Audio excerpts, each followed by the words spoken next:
मेरे यहाँ पे सुबह की पूजा हो गई है और देखिए कितना सुंदर लगता है जब इस तरीके से सजाते हैं हम घर को। माता लक्ष्मी के आगमन के लिए मैंने घर को सजाया है, कितना सुंदर लग रहा है देखने में।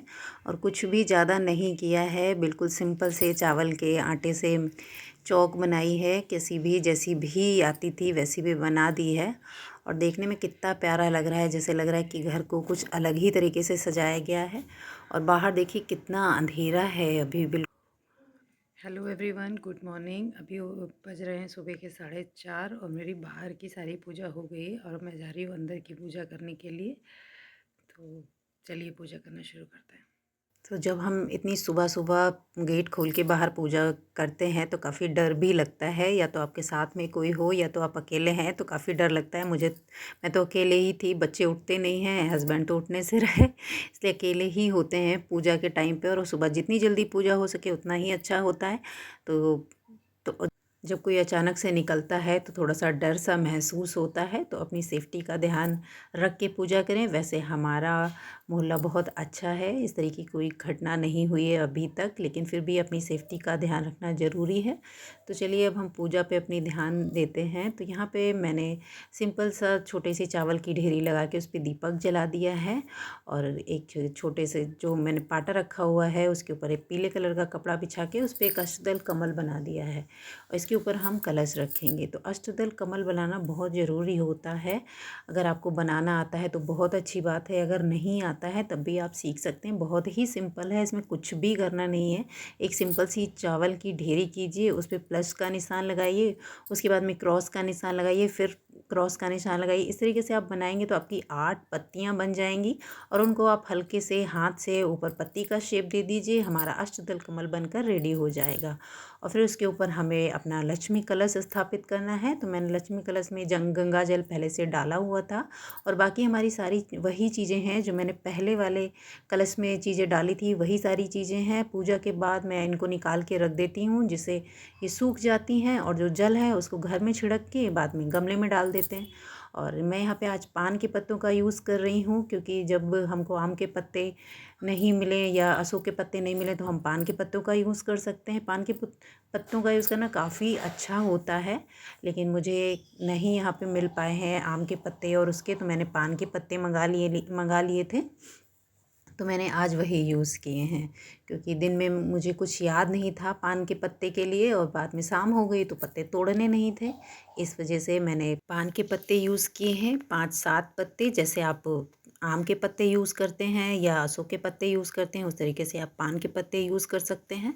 और फिर वैसे ही जैसे मैंने इस बाकी सारे गुरुवार को पूजा की, बस वैसे ही हमको सारी पूजा करनी है।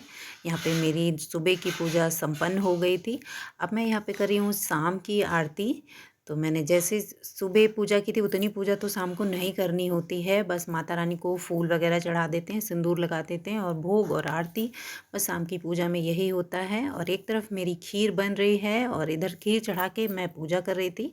और आरती करने के बाद मैंने यहाँ पे पूड़ियाँ बनाई और माता रानी को खीर पूड़ी का भोग लगाया है। और मैंने सुहाग का जो सामान था वो मैं पहले गुरुवार को चढ़ा चुकी हूँ, तो मैंने दोबारा नहीं चढ़ाया है। और साड़ी नहीं चढ़ाई थी, तो मेरे पास एक साड़ी रखी हुई थी, मेरी मौसी ने मुझे दी थी, तो वो साड़ी मैंने यहाँ पे माता रानी को चढ़ा दी है। बाद में मैंने लड्डू गोपाल को भोग लगाया और 5 कन्याओं को बुला के भोग लगाया है। और जो हमने माता रानी को जितना भी कुछ चढ़ाया है उसका इस्तेमाल हमें खुद ही करना है, बाहर वाले को किसी को कुछ भी नहीं देना है। और पूजा में जो हमने नारियल का यूज़ किया है, इसको हमें अगले साल तक अपने पूजा स्थान पे रखकर इसकी पूजा करनी है। जब अगले साल हम फिर से पूजा करेंगे तब हम इसका विसर्जन करेंगे। इस तरीके से आज मेरे जो ये अगहन के गुरुवार के व्रत थे वो आज कंप्लीट हो गए, पूरे हो गए। 4 गुरुवार पड़े थे इस बार, कभी कभी 4 होते हैं, कभी कभी 5 होते हैं। तो आज है चौथा गुरुवार। तो आज मैंने मतलब पूजा जैसे बाकी दिन की पूजा वैसे ही की। और आखिरी वाले बृहस्पतिवार को उद्यापन करना होता है, तो उद्यापन में बहुत ज़्यादा कुछ भी करना नहीं होता है। बस ये है कि आप अपनी श्रद्धा के अनुसार कन्या बुला लीजिए और उनको खीर पूड़ी खिला दीजिए, या आप जो और कुछ भी खिलाना चाहें वो खिला दें। मैंने सिंपल खीर पूड़ी खिलाई थी और ज़्यादा दूर की भी कन्या मैंने नहीं बुलाई। मेरे घर पे ही 3-4 कन्याएं हैं, तो एक और बाहर से एक बुला ली, बस 5 कन्या हो गई। मैंने केवल 5 कन्या ही खिलाई हैं। आप 5, 7, 9 जितनी भी आप खिला सकते हैं आप अपने अनुसार खिला लीजिए।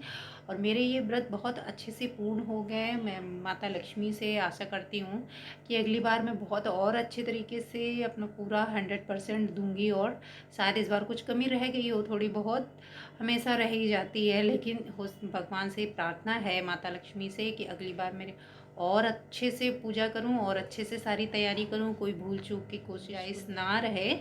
और तो बस आज का वीडियो इतना ही। और अगर वीडियो अच्छा लगा हो तो please like comment and share कीजिएगा। अगर चैनल पर नए हैं तो चैनल को सब्सक्राइब कर लीजिए, बेल आइकन को प्रेस कर दीजिएगा, जिससे मेरे आने वाले वीडियो का नोटिफिकेशन आपको मिल सके। तो चलिए फिर मिलते हैं, तब तक के लिए जय माँ लक्ष्मी। माता रानी की कृपा आप सब पर भी बनी रहे। राधे राधे।